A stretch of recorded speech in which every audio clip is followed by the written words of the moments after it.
like how people say, like, what's your Roman Empire? This is my Roman Empire. I think about this at least once a week. I don't know why. I just think it was one of the funniest moments of my career. This was early in my teaching career, and full disclosure, I wasn't really excited about teaching at the time. I kind of hated it, and I just kind of did it. I really didn't like where I was at, professionally, personally. And we were having a staff meeting, and I was sitting like this. Exactly, I'm sitting where my hands are under the desk, and I can't remember what it was, but someone said, yeah, and hey, we really appreciate George for doing A, B, and C for the staff. And there was this kind of awkward pause, right? And I remember thinking that and just sitting there, and just everyone was silent. And I actually, under the desk, started clapping. I started clapping, and then people kind of just heard the clapping. They didn't know where it came from, and they all started clapping for me. And it turned into applause. And a couple of my friends knew that I started it, and they just started laughing. And I thought it was the most funny thing ever, because the applause was actually started for myself. And it is like something I think about all the time, because it was a really funny moment. But it was interesting, because sometimes what you actually do, you have to cheer for yourself before anybody else does. And sometimes when you start cheering for yourself when anyone else does, then when you start finding success, other people start cheering you on. It feeds you that motivation. And I was thinking about this when I was at the gym today, because I try to keep consistent going to the gym. And one of the things I love about going to the gym, it really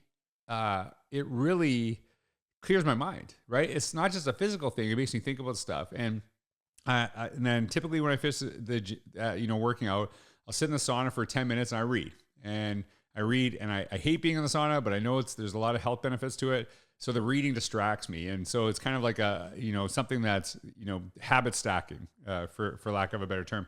And I read this quote from Ryan Hall, and here's something that's really beautiful.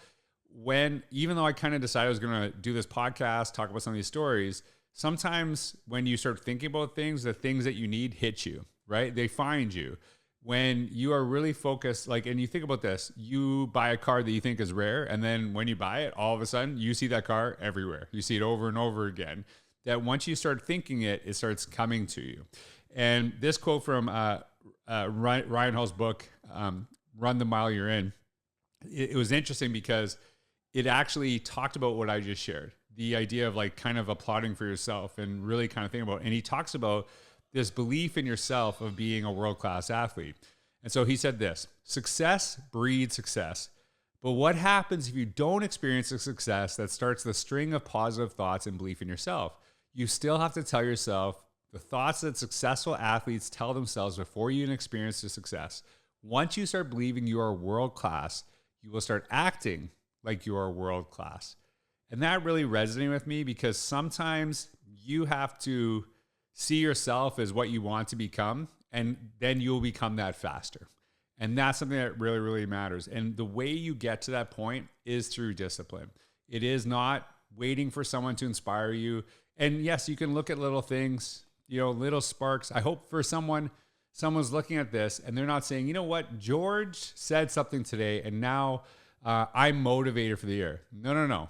What I'm hoping is you say, George said something today, and now I'm looking at myself. How do I grow? What are the things I need to do consistently every single day that will not only make me better when it's easy, but will actually make me better when it's really, really difficult to do so? Because that's when discipline really, really matters.